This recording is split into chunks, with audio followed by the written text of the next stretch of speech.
देश भर में जो मंदिर मस्जिद कानूनी विवाद चल रहे हैं वो फिलहाल थमे हुए हैं, क्योंकि सुप्रीम कोर्ट ने एक अंतरिम आदेश जारी किया था।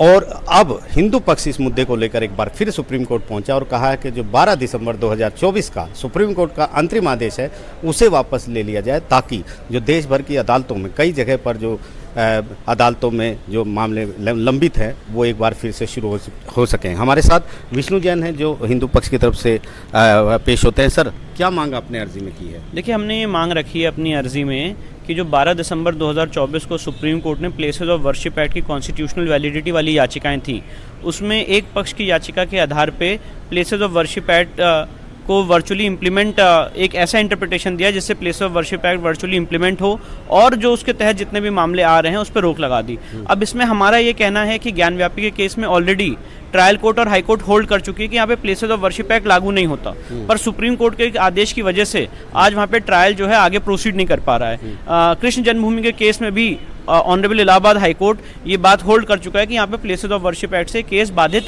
नहीं है, क्योंकि एक एएसआई संरक्षित एरिया है और एक्ट में ही लिखा हुआ है कि जो एएसआई संरक्षित एरिया है वहाँ पे प्लेसेस ऑफ वर्शिप एक्ट लागू नहीं होता। और इन दोनों जजमेंट्स को सुप्रीम कोर्ट ने अभी ऑन फैक्ट सेटिसाइड नहीं किया है, ना उसमें कोई इंटरफेरेंस किया है। तो ट्रायल सुप्रीम कोर्ट का मैंडेट था उन सारे केसेस में, केस स्पेसिफिक, कि ट्रायल उसमें चलता रहेगा। भोजशाला का case places of worship act के परव्यू में आता ही नहीं है, क्योंकि वो एएसआई प्रोटेक्टेड एरिया है, पर वहाँ पे भी उसको प्लेसेस ऑफ वर्शिप एक्ट के मामले से टैग कर दिया गया, जिसकी वजह से आज वहाँ पे ऑनरेबल इंदौर हाईकोर्ट आगे प्रोसीड नहीं कर पा रही है।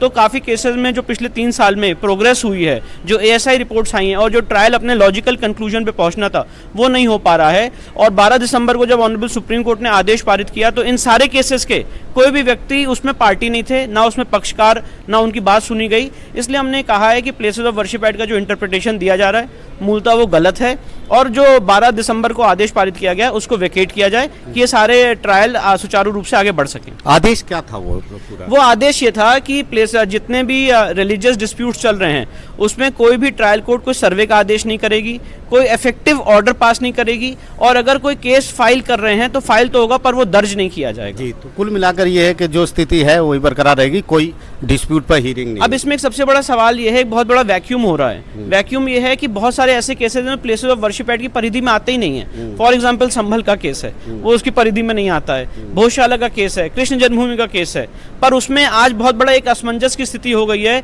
कि ऑनरेबल हाईकोर्ट आगे प्रोसीड करे कि ना करे, क्योंकि ट्रायल पे भी स्टे नहीं है और ये कहा गया कि कोई इफेक्टिव ऑर्डर पास नहीं करेंगे।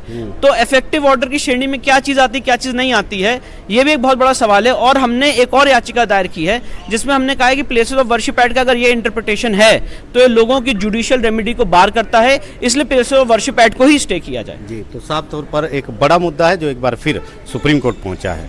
नई दिल्ली से आशीष भार्गव, एनडीटीवी इंडिया।